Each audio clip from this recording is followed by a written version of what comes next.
Ce jour-là, la ligne rouge avait été franchie, quoi. Que Benzema, bien que n'étant pas à l'origine directement des tags racistes qu'il y avait sur la maison, c'était un enchaînement. Quand on a été dans la partie, Benzema avait dit oui, Didier pas raciste, mais peut-être qu'il a cédé à une partie raciste de la France. Et là-dessus arrive le tag à Concarneau sur la maison des Deschamps et c'était trop.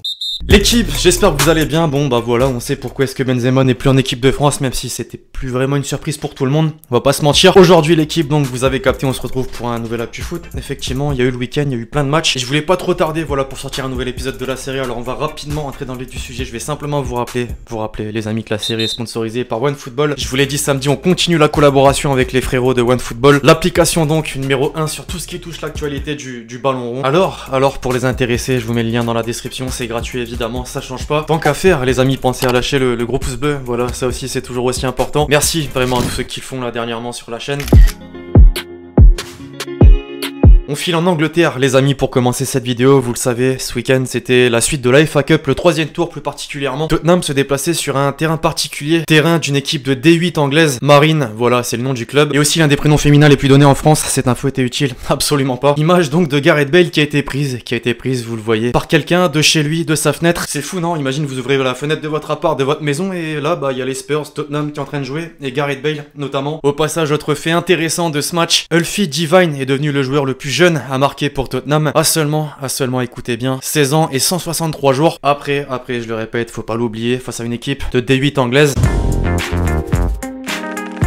Le petit point presse, désormais les amis, on parlait de Tottenham à l'instant qui a donc obtenu sa qualification pour le prochain tour. Pareil simplement pour d'autres équipes du haut de tableau en Première Ligue. Absolument tous ont obtenu leur qualification. Je pense à Liverpool, à Manchester City, Manchester United, Chelsea, Arsenal, Leeds, non. Bah non, justement, le Leeds de Marcelo Bielsa, les amis, s'est fait surprendre par une D4 anglaise, Crawley plus particulièrement. Défaite 3-0, effectivement. C'était la surprise du week-end et ça a évidemment fait la une de nombreux quotidiens sportifs anglais, passant du Mirror au Daily Express, au Daily Star et au Daily Telegraph. Une vraie humiliation, ça va un petit peu moins bien qu'en début de saison pour Leeds. Au pays, maintenant ce week-end marquait la fin de la phase aller du championnat de France. Ça s'est vraiment joué à pas grand-chose, oui, Lyon était mené 2-0 avant de revenir de partout. Champion d'automne donc, mais aussi sur une série de 16 matchs sans défaite, 16 victoires et 6 nuls pour l'OL. Mais Lyonnais, si vous feriez un petit bilan de cette première partie de saison, ce serait quoi? Pendant ce temps, c'était la première de Maurizio Pochettino au Parc des Princes, 18 ans après. Victoire face à Brest 3-0, avec un très bon Icardi qui était de retour, un but, une passe D. Au classement donc, le PSG recolle à un petit point de la première place. Lille sur la première marche du podium, le reste, je vous laisse analyser. Alors cette semaine, les amis, pas de Ligue 1 avant vendredi. En revanche, le trophée des champions, le club de la capitale donc qui compte encore énormément d'absents. Néanmoins, Paredes,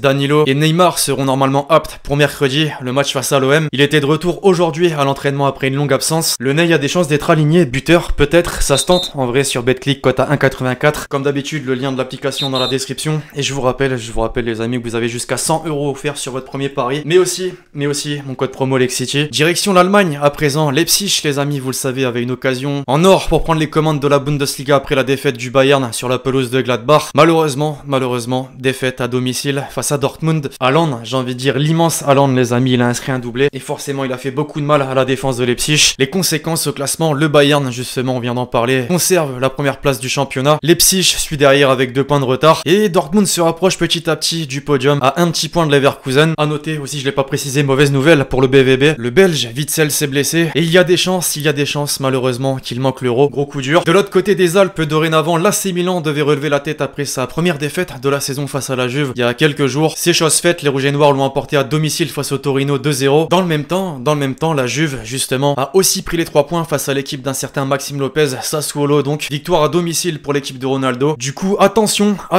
les amis pour l'équipe d'Antonio Conte, l'Inter qui a été freiné sur la pelouse de l'AS Roma dans un match, il faut le dire, à multiples rebondissements. Score final 2 partout. Le titre du Corriere dello Sport, vous le voyez, la Juve fait peur. Pourquoi? Bah regardez les conséquences au classement. L'AC Milan donc conserve sa première place. L'Inter suit derrière avec 3 points de retard et la Juve les amis, qui se rapproche de plus en plus du podium à un petit point de l'AS Roma. Le suspense. Alors c'est une saison particulière, c'est formel, on file en Espagne. Justement, c'est le cas de le dire, la neige frappe Espagne dernièrement et ça, malheureusement, ça n'arrange pas le Real qui a été tenu en échec sur la pelouse d'Osasuna, score final 0 partout. Barrochero pour le quotidien AS en dessous de 0. Voilà, avec les conditions climatiques, ça a été un match très compliqué des deux côtés évidemment. Ça freine le Real, la tempête Filomena continue de perturber le championnat espagnol. Les joueurs madrilènes ont dû rester sur place, n'ont pas pu retourner à Madrid, et donc c'est un voyage sans fin pour le quotidien Marca. Alors évidemment, il y a des conséquences pour tous les clubs, mais aussi pour les joueurs. Benzema, les amis, ça fait 3 matchs qu'il n'a pas marqué, n'a pas tiré et n'a pas fait de passe décisive. Il fait la une du quotidien AS cette semaine, qui rappelle également que sans Ronaldo, le Real depuis son départ, c'est un but de moins par match. Le Barça de son côté, les amis, enchaîne effectivement avec un doublé chacun. Messi et Griezmann ont permis aux siens de l'emporter 4-0 sur la pelouse de Grenade. C'est une nouvelle perspective pour le quotidien catalan, les Sportios. Au classement du coup, le Barça se place sur le podium à la première marche. Le Real n'a plus que 3 points d'avance et devant l'Atlético, qui je le rappelle aussi a 3 matchs en moins. L'Atlético et Simeone peuvent potentiellement donc prendre 10 points d'avance.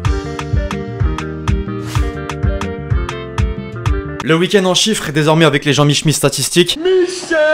On en parlait à l'instant, mais Lyonnais, l'OL est donc officiellement le champion d'automne de cette saison. Et c'est en fait la première fois depuis décembre 2008 que ça arrive, la 3e au final. Une stat intéressante qui coïncide aussi, on va pas se mentir, avec l'arrivée des Qataris au PSG par la suite. En parlant de Paris, justement, une stat intéressante sur Moiskin, qui a marqué sur chacun de ses 7 tirs cadrés à domicile en Ligue 1 cette saison. Alors mes Parisiens, on le signe ou pas? Moiskin décisif, tout comme Boulaïdia, l'attaquant du Stade de Reims, les amis, qui a inscrit 12 buts en Ligue 1 cette saison. Il a marqué 2 buts ou plus lors de 3 rencontres différentes dans l'élite cette saison. Aucun joueur ne fait mieux. Une vraie révélation, ne soyez pas étonnés de voir une offre de 30 millions d'euros en provenance d'un club anglais. La petite dernière sur Messi, qui a donc inscrit un doublé ce week-end face à Grenade, dont un but sur coup franc, le 48e de sa carrière, et il dépasse donc un certain Ronaldo, qui lui en compte 47. D'ailleurs les amis, le coup franc, sublime pour ceux qui l'ont pas vu, je vais le caler juste après. Dans le dernier épisode de la série, les amis, on a parlé de Benzema qui a été remis en cause dans l'affaire de chantage à Valbuena, la sextape. Aujourd'hui, on va encore parler de lui. D'abord, vous l'avez vu en intro, Philippe Tournon, l'ancien attaché de presse des Bleus, s'est confié sur les antennes d'RTL, notamment sur la déclaration de Benzema qui avait dit, vous vous souvenez, Deschamps a cédé sous la pression d'une partie raciste de la France. En interne, voilà comment ça s'est passé du côté de Deschamps. Il était vraiment bouleversé et on peut penser que la ligne rouge avait été franchie ce jour-là. C'est donc à partir de ce moment précis, visiblement, que Deschamps a décidé de ne plus le prendre en équipe de France. Alors je vais pas prendre parti de qui que ce soit, par contre, je vais vous donner mon point de vue, c'est de la foutaise concrètement. Deschamps n'est pas raciste, n'est pas anti-Benzema non plus. Je vous rappelle aussi que durant la période où Benzema n'avait pas marqué en plus de 1000 minutes en équipe de France, Deschamps continue à le sélectionner. Pour moi non, voilà, il y avait vraiment aucun problème avec lui. KB9 qui fait encore parler, cette fois-ci Michel Moulin, un des candidats à la présidence de la Fédération Française de Football. Il a dit, je cite, Deschamps est un salarié de la fédération, si au-dessus de lui on lui dit de faire jouer Karim Benzema, il doit le faire jouer. Intéressant, Benzema potentiellement de retour en équipe de France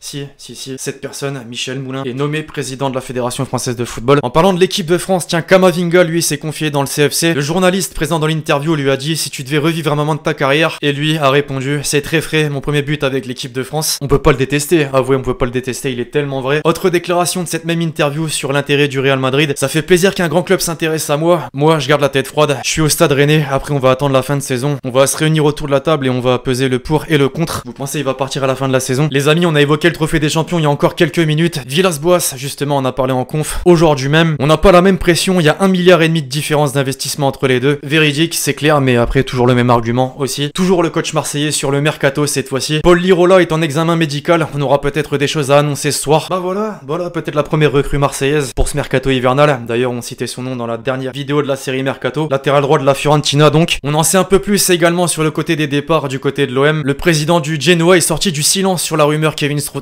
Nous sommes sur le point de boucler son arrivée, il ne manque plus que la visite médicale. Je suis content, surtout car je connais bien l'homme. Décidément, les bonnes nouvelles s'enchaînent à Marseille. On voulait s'en débarrasser, c'est chose faite. Quasiment. Ça bouge aussi chez l'autre olympique, Juninho. Les amis, s'est confié juste après le match face à Rennes ce week-end. Confié en particulier sur Moussa Dembélé. Il est venu me voir, il pense que c'est le moment de changer d'équipe. On discute avec l'Atlético, je pense que Moussa est tombé d'accord avec l'Atlético. Surprenant, là pour le coup, il va remplacer donc Diego Costa. Mais Lyonnais, vous en pensez quoi? Concernant la potentielle prolongation de contrat de Neymar au PSG, désormais, Isabella Pagliari, la journaliste donc assez connue. Neymar veut rester au PSG, le PSG essaie de préparer une première proposition, car Neymar est très content au Paris Saint-Germain. Il se sent très bien à Paris avec l'équipe, le club. On attend.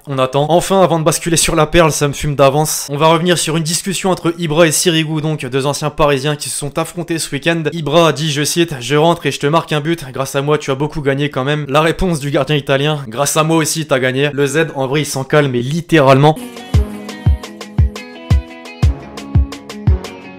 On met les déclats de côté comme d'habitude, les amis, et place donc désormais à Twitter. La réponse tout d'abord d'un tweetos au Contact du Foot qui a montré cette fameuse photo de Gareth Bale en FA Cup prise par un supporter de chez lui. Payet depuis sa chambre, il voit son frigo, on n'en fait pas tout un plat. On dirait qu'il a marqué le but de l'année. C'est clair que pour le coup il était sur la ligne et derrière il célèbre comme Mbappé. Plus 17 buts ce soir à l'entraînement, pfiou. J'ai envoyé une boulette de papier directement dans la poubelle aussi aujourd'hui. Allez hop, 18 buts. Pelé dans la sauce en ce moment sur Twitter. Cazard, tiens, bon ça devient habituel dans la série. Il a répondu à la déclat de Villas-Boas aujourd'hui en conf. Lui qui parlait des 1,5 milliard de différence d'investissement entre Marseille et Paris. D'investissement et de trophées, le gamin. Second poteau, Pavard.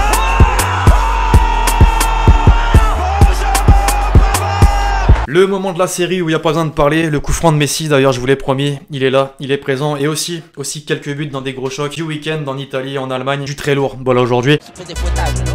Fouettage. Avec Hakimi, Barrella peut-être, Hakimi pied gauche. Avec Antoine Griezmann, l'enchaînement.